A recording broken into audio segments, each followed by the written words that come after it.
안녕하세요. 고려신년 정보 이상도입니다. 정말 사람 피말리게 하는 못된 채무자들이 많습니다. 그리고 이들에게 법적 조치를 생각하실 때 채무불이행 등재를 많이 생각하시는데요. 그런데 사실 성실한 채권자님들께선 채무불이행이 얼마나 어떤 불이익이 있는지 잘 모르시는 분들이 많이 계십니다. 그래서 오늘은 채무불이행자 명부등재 그 불이익에 대해서 자세히 알아보겠습니다.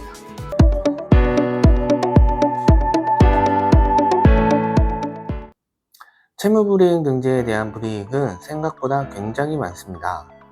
일단 대출이나 신용카드 개설은 당연히 안 되고 사용하던 신용카드도 대부분 정지되죠.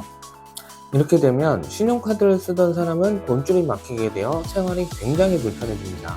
원래 신용카드를 이용한 자금 흐름이 있었을 텐데 완전히 꼬이게 되는 거죠.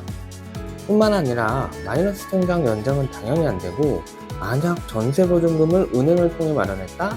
이 또한 당연히 연장이 안 됩니다. 전세 만기가 되면 어디 갈 데가 없죠. 그리고 또 한 가지 치명타, 본인 명의 핸드폰 개설이 어려울 수 있습니다. 요즘엔 모바일로 많은 일을 하는데요. 특히 본인 인증이 안 되면 못하는 일이 상당합니다. 생활에 많은 불편함을 주게 되는 거죠.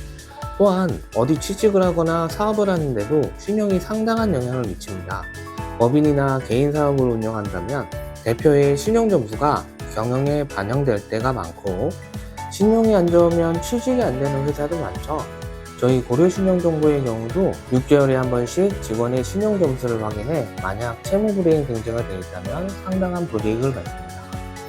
현대사회에선 신용으로 금융회사를 이용하는 경우가 굉장히 많기 때문에 채무불이행자 명부등재의 불이익은 생각보다 굉장히 많습니다. 보통 금융권에서 발생한 연체의 경우 개인 신용평가의 상당 기간 반영이 돼서 신용점수 상승에 악영향을 미치는데요. 단기 연체는 3년, 그 이상 장기 연체는 5년. 이 기간 동안 신용평가에 반영이 돼서 상당 기간 신용이 안 좋게 됩니다. 하지만 법원을 통한 채무불이행 등재는 채권자가 삭제 신청을 하면 채무자 신용은 금방 복귀되고, 다른 연체가 없으면 바로 신용거래가 가능해집니다. 갚으면 바로 풀어준다고 압박하기 좋은 내용이죠. 그런데 만약 채무자가 다른 연체가 있어 이미 신불자이거나 다른 채권자에게 채무불이행자 명부등재를 당한 상태라면 굳이 스트레스 받고 비용 들어가면서 법원에 등재 신청을 하고 이럴 필요가 없습니다. 이미 신불자인 사람에게 채무불이행 하나 더 올라간다고 달라질 건 하나도 없기 때문이죠. 그렇다고 채무자는 이미 신불자이고 채무자 재산에 대한 정보를 알고 있는 게 하나도 없을 땐 어떻게 할까요? 이럴 땐 채권 추심 전문 회사인 신용정보회사를 이용해서 채무자의 숨통을 졸라맬 수 있는 치명적인 약점을 잡아내고 채무자의 상황에 따라 전략적으로 압박하는 것이 채권 회수의 가장 빠른 지름길입니다. 만약 고려신용정보 2팀장 제가 추심을 맡게 된다면 채무자를 궁지에 몰아넣을 수 있는 숨겨놓은 부동산, 채권 같은 재산, 혹은 미래에 발생할 수 있는 소득, 현재 신용점수와 최근 1년간의 신용점수 변동 내역, 부채 내역, 연체 내역, 주거래 은행, 혹은 운영 중인 사업체가 있는지, 혹은 어떤 회사를 다니고 있는지, 최근 계산한 통장이나 신용카드, 한 달 평균 체크카드 사용 금액, 이런 약점 잡을 수 있는 모든 내용을 아주 철저히 반복적으로 조사합니다.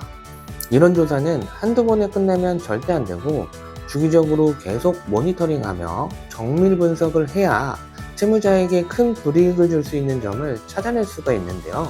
저에게 채권 추심을 맡겨주시면 저도 회수에 성공을 해야 보수를 받기 때문에 채무자의 아킬레스건을 찾아 정말 열심히 뛰어다닐 수밖에 없습니다. 채무불이행자 명부등재나 어떤 법적 조치를 고민하실 때 결국은 내 소중한 자산을 돌려받기 위함인데요. 상대가 가장 예민하고 큰 타격을 줄 수 있는 허점을 알아낸다면 채무자가 아무리 신불자에다 재산이 없어도 사람은 본인 숨통을 잡고 있으면 어떻게든 해결하게 마련입니다. 제가 추심 활동을 하면 법보다 주먹에 가깝다고 가족과 살고 있는 채무자의 거주지나 직장 혹은 사업장에 툭하면 찾아가서 채무자의 약점을 갖고 압박을 합니다. 그러면서도 올 때 그냥 오는 게 아니라 혹시 나중에 압류할 만한 유체동산이나 임대보증금 등의 자산을 파악해두죠. 독촉장 같은 우편도 엄청 많이 보내면서 독촉하는데요. 누구나 본인 채무나 연체 사실을 주변에 아는 것을 꺼려하죠. 문자나 전화는 본인만 알지만 우편이나 방문은 주변이 자연스럽게 알게 됩니다. 그래서 굉장히 스트레스 받아 하죠. 이러면서 채무자의 약점이나 허점을 잡아낸다면 타임을 맞춰 신속하게 법 조치를 할 때도 종종 있습니다. 철저한 조사를 토대로 한 압류 등의 강제 집행은 성공률이 굉장히 높죠. 저희 고려신용정보에 위임되는 채권의 채무자는 모두 신불자이거나 소득도 불분명하고 재산도 없는 그런 부실채권인데요. 하지만 저희가 작년에 회수한 부실채권 금액은 7천억이 넘습니다. 이는 뛰어난 정보력과 33년간 쌓인 막대한 채권 추심 데이터, 본사 변호사단의 효과적인 법적 조치 등 고려신용정보의 뛰어난 회수 능력으로 가능했던 일인데요. 혹시 채무불이행 등재 불이익이나 채권 추심에 관련해서 궁금하신 점 있으시면 언제든지 편하게 말씀해주세요.